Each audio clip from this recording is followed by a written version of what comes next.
Now, in today's big deal, Chevron attempts to put out some fires, but they accidentally have only fanned the flames. Now, comedian and author Lee Camp, like I mentioned before, he joins me to talk about Dilliner, Pennsylvania. Yeah, Dilliner, where one of Chevron's natural gas wells exploded, starting a fire that lasted 4 days, not hours, days. One contractor was killed and another injured, so Chevron decided to apologize. It seems fitting, no, Lee? Yeah. They might as well. Now, here's a letter Chevron sent to about 100 local residents, and that right there that you see in your upper right-hand corner, that is a gift certificate for free pizza.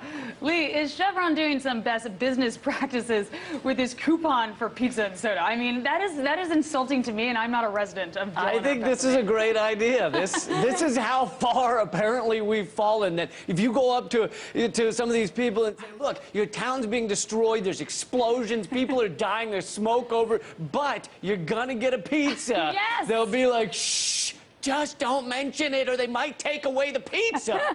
Stop talking about it.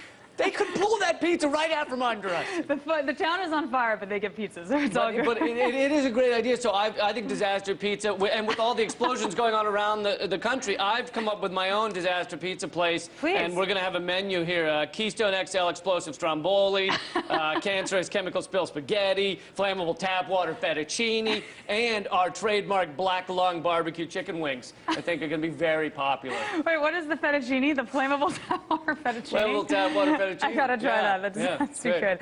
Now, I mean, free pizza, ever something that you should be mad about? It's the question, you know, it just seems like you can't get mad at Chevron, but is that all they could possibly do to make it up to residents of Dilliner? Is there something actually smarter from a marketing perspective they could do? Did you say you can get mad at Chevron or you can't? You can't. Okay. I mean, no, you can. You can get, excuse me.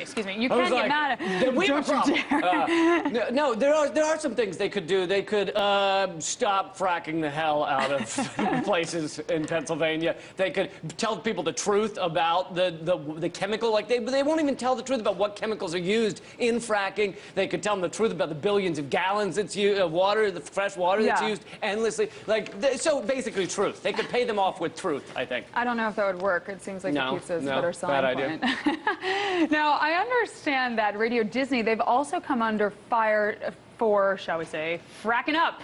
Explain, please, Lee. What's this story? They were going around for a while with oil and gas companies because they found out that there's a certain time you can get people in order to push propaganda about fracking. There's this great time to get them. It's called when they're children, when they're AKA half adults, AKA tiny screaming blobs of stupidity. Maybe I only call them that, but that's also what I refer to Congress as. But anyway, they were going around to schools and with Radio Disney teaching these kids fracking is wonderful.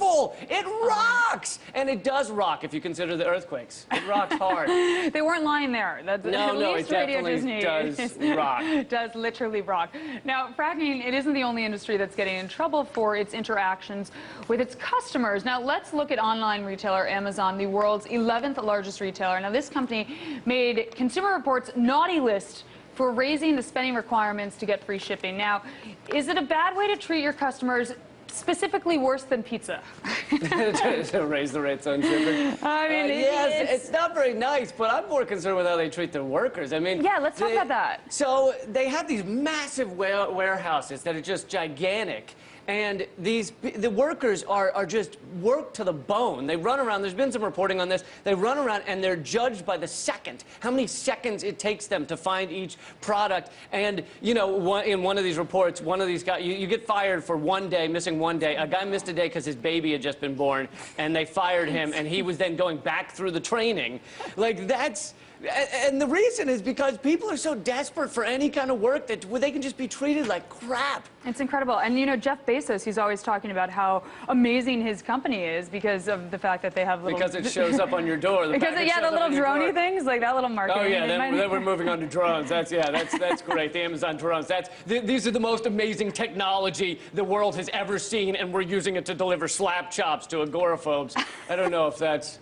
If that's really the greatest thing. If Jeff Bezos is as great as some claim he is.